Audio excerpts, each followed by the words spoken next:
Ito yung pwedeng paganahin ng ating mini setup na off-grid inverter na worth of 70,000 pesos.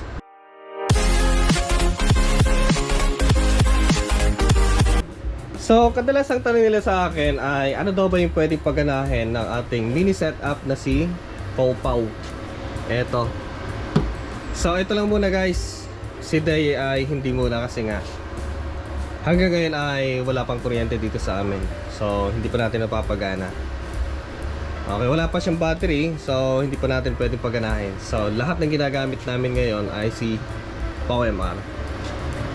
So, ang wattage nito guys, ang maximum ay nasa 1,600 watts.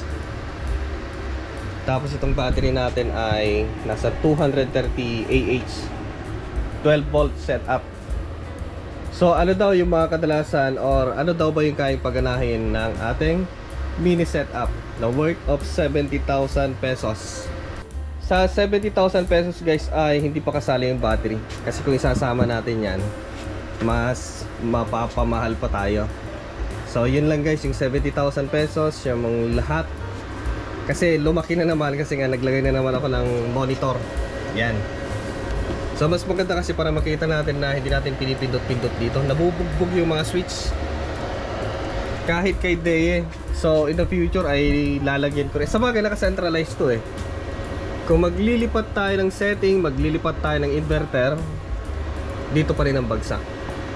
So, mariread niya yung output nito. Pag naglipat, mariread din niya dito. So, although meron dito, yun nga lang kasi, ang mabubugbog na pindutan dito ay escape. So, ayoko naman mangyari na magkaroon ng butas someday dyan. Tapos dito. So, dito naglilipat. Dito, hindi niya mababasa kung ilang kilowatt yung ating nakukonsumo. So naglagay ako ng ganyan. So in the future magdadagdag pa ako ng isa. So ang ganitong setup kasi ay unending na gastos. Maintenance, pagpapalit ng mga circuit breaker, MC4 connector, wiring, yung mga masisira. So expect na natin yan kahit nga sa mga grid. Unending gastos yan kasi nga yung matutumbang poste, malalagot, masasampay ng kahoy yung poste nila, yung wiring nila, at sweldo ng mga tao. Lahat, ang daming maintenance, magpapalit ng mga bolt, transformer.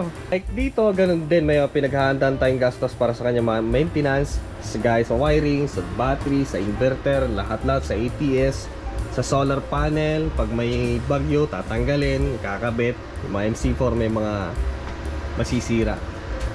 So unlike yung sinasabi ng iba na pag sa grid, kokonekta ka na lang, wala kang problema. So ganun din guys, yung mga maintenance ay hati-hati yung mga consumer.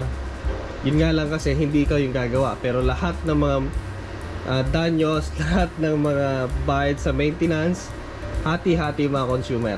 Kagaya ngayon, nagtaas na naman ng ng bill sa kuryente. So dito, solo ko. Mag brownout man or hindi, may kuryente ako.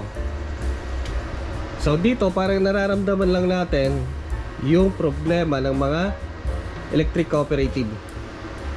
So sila yung gagawa nun, babayaran na lang ng mga consumer. So dito, dahil nga sa sarili natin, tayo ang mamoproblema. At least, enjoy tayo. Para kang sumasakay lang sa bus niyan, commuter. Ayan, nagbabayad tayo sa sasakyan, akala natin yung pasahe lang binabayaran natin. So kasama doon yung bayad ng driver, kasama din yung gasolina, kasama yung maintenance, langis. So kung nagtaas lahat yung mga maintenance, nagtaas yung presyo ng langis, gasolina, magdadagdag din sa fare.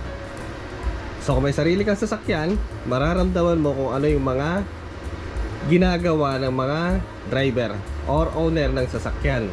So pasensya na guys yung boses natin, parang pigang-piga kasi nga busog na busog si Juan Dilasag katatapos ko lang kumain. Mag-alas stress na. So late ako kumain ng tanghalian. So ano ba yung mga pwedeng gamitin dito? So ang maximum natin na wattage ay 1,600 watts. So mababa lang na, hindi naman sa kalakihan na kagaya 3,000 watts. Kasi 12 volt lang naman. So pwede dito, ref, freezer. Kahit sabihin na natin tatlong ref, pwede. Pwede.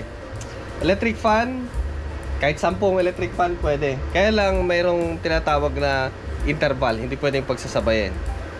So nagpaandar ka ng isang ref, hintay ka na 10 minutes, another ref, 10 minutes, another ref. Para interval yung load, hindi mo pwedeng pagsasabay-sabayin kasi nga mabigat yung kanyang starting. Aircon, pwede yung 0.5, 1.3. Sa tingin ko pwede, pero wala kasi akong ganon. Wala din akong ref, pero sa ref, talagang sure akong kaya niya. Pero yung hirap magsalita pag busog, hinihingal. Sa ilaw, lahat ng ilaw dito sa amin, kayang-kaya. Ano pa? Water pump, kayang-kaya. Electric fan, yung sabi ko na kahit 10 pwede. Ano pa? Yung mga appliances natin, plancha kaya niya isa lang. Pero dapat, tanghali ka mag-plancha para kahit papano, hindi maubusan yung battery natin. Kasi kung nag-plancha ka ng gabi, syempre, may araw ba sa gabi? Wala. So, mas maganda araw ka mag-plancha. Rice cooker, pwede. Kayang-kaya yung 500 watts hanggang 1000 watts. Tanghali ka, pwede. Pag gabi, syempre, wala na siyang source. Mas maganda ka pa sa araw kasi nga, ay malakas yung araw, may pagkukunan siya. Ano pa? Yung electric kettle, pwede. Ano pa? Welding machine, wag nyo gagamitan. Mga grinder, pwede. Blower, pwede. Ano pa? Car wash, pwede. Drill, na di kuryente, pwede. Pang charge ng cellphone, pwede. Pero sa status ni Pau Pau na ganito, pag kayo gagamit, ewan sa ibang mga user ng ganito, kung pwede ang desktop at laptop. Pero sa akin, hindi siya pwede. Kay Day pwede, pero wag mo na siya, out mo na siya sa usapang ito. Okay, pero kung may battery na yan, pwede na natin isama sa usapan. Pag may grid, pwede natin isama sa usapan kasi nga pwede siyang gamitin as lahat na di kuryente na hindi bababa ng 1,600. Kung 1,500 yung load mo, hindi ka na pwede magdagdag kasi napakabigat mo doon. Yung freezer kasi may sa starting niya may bigat. Tapos unti-unti bababa. Ayan. So marami pwede saksak dito. Huwag kayong mag-alala. Yung 70,000 pesos naggastos nyo sa isang solar setup, 1 to sawa na yon. 1 to sawa na basta sa daytime. Tapos sa gabi, dahil nga sa 230 ampere per hour lang yung gamit natin, so magagamit lang natin para sa magdamag ay dapat magtataas sa 200 watts. Kasi pag tumaas sa 200 watts, hindi siya abot ng 6 to 6. So ang mga ginagamit ko dito ay jigsaw, grinder, planer, hair dryer, kayang-kaya niya kahit yung 2,200 kaya niya kasi pwede namang i-adjust. Yung cutter, yung 1,500 na cutter, kayang-kaya niya. So, yan ang load namin sa daytime kasi nga may araw naman. Ayan, kayang-kaya naman niya. Pero kung medyo makulimlim, kailangan mong magtipid kasi nga gaya ng pagtitipid mo sa grid para hindi malaki yung bayarin mo. Ganon din dito para may magamit ka sa gabi. Hindi dahil sa naka-solar ka ay sige, banat ka ng banat. Pag ganon gagawin mo, lalo kung limited yung battery pack mo o yung storage mo, iyak kapag gabi. Wala ang panahon. Mamaya malakas ngayon ang araw, mamaya biglang umulan, kumulimlim na diretso. So lahat ng kuryente binunot niya galing sa battery. Pagdating ng alas 7 ng gabi, wala na. Pwede kung yayamanin ka, marami kang battery kagaya nito, marami kang stock ng battery, pwede. Marami kang solar, pwede. Pero dahil nga sa nagtitipid tayo, mahirap tayo, so kailangan natin mag-budget. So yung setup natin, budget. Wadilasag naka-day ka naman. Si Day po hindi ko siya binili. From Day po yan. Ito from Orion Power.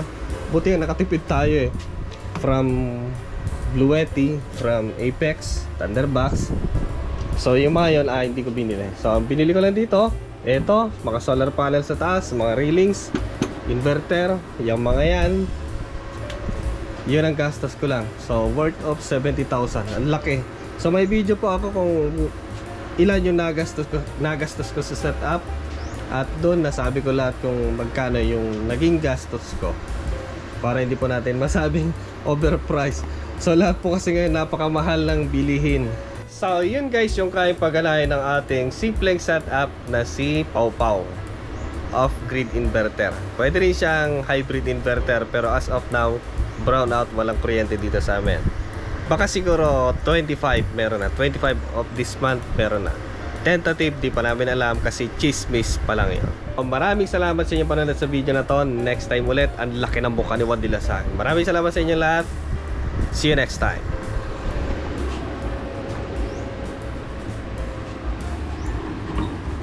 Wow! Bawal ngayong ano yan, bawal ngayong eleksyon. Kung bibili ka, pero kung meron sa bahay mo, why not? Thank you Sir Leo sa iyong binigay na alak. Hanggang ngayon, di ko pa nabubuksan. Ayaw kong buksan, sayang.